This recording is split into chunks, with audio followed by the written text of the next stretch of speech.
Before I go back to the Arastra, I thought I would show you where the mine was in Yellow Sky. It would have been right there. Of course, like a lot of old movie mines, it was made to look like a real mine. Sometimes you might see a real mine used in a movie out here, but most of the time it'd be something like this.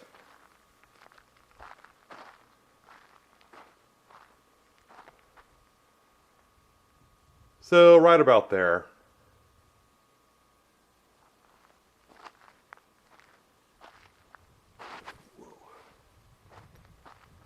By the way, the small orange gravelly rock you see is supposed to go back to the filming of Yellow Sky. This is part of what they added to create the mine here. It's one of those things that if you have an eye for it and you didn't know that what they did out here, you might see something completely out of place.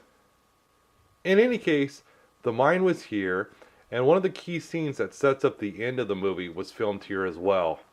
I wouldn't be in too big a hurry about that if I was you. Where'd you come from? I told you to meet me behind them rocks. You didn't do it. Well, you see, dude here. I'm giving the orders around here. We'll talk about that later.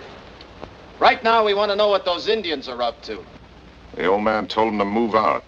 Gregory Peck would have been standing over there talking to the outlaws over here. There was a camera over there too pointing back here. If one wanted to spend more time on this, they could go over to where Peck was standing and then go where he went along that side as the scene goes on.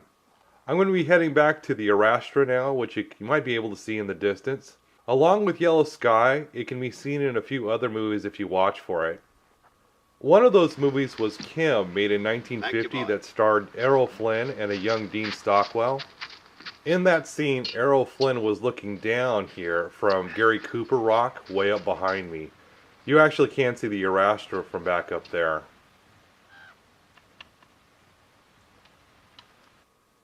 Here's another viewpoint of the Arastra. Okay, you may be wondering, why in the world is this thing out here? The original story I heard was it was made as a set prop for Yellow Sky. After the movie was made, the person that was supposed to take it down never did. Alright, that's what I was told, and that's what I believed until I watched West of Nevada starring Rex Bell, which was made in 1936. In one of the scenes you briefly see part of an Arastra in it. Sure enough, the nearby rocks match this Arastra. So this Arastra was around at least 12 years before Yellow Sky was made. If you don't know what an Arastra is, it's a device used to grind up ore. Basically a primitive mill. Typically you might see a mule or a human walking around in a circle as the power source, and then on the other side a wooden arm would be connected to a big rock, like the one you see laying inside this Arastra. And the ore of the ground would be crushed by the rock. In Yellow Sky, the gang is working at the mine that we were just at. They see some Apache Indians in the distance. To get a better view and to stay hidden, they run into this Arastra here. The scene would have taken place something like this. Apaches.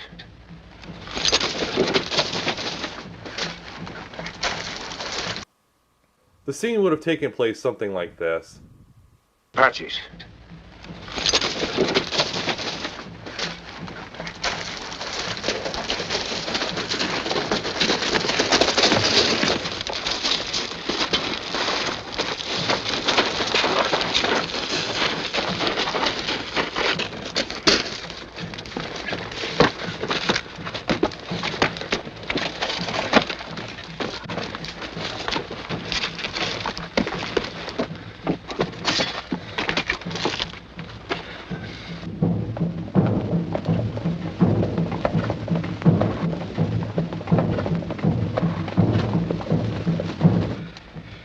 Looks like that old man wasn't as loony as we figured. Yeah. Let us dig his gold out for him. Then his Indians show up just when we find it. Maybe those folks are worse off than we are. Oh, shut up, you jape. They told us them Apaches was friends of theirs, didn't they?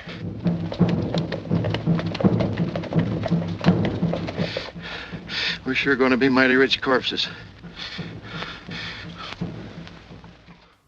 As the scene goes on in the movie, they show them again still here later that night. If you've not seen Yellow Sky, then you should. It's one of my favorite westerns, and they make good use out of the locations out here. So I hope you've enjoyed my survey of the key locations for this movie.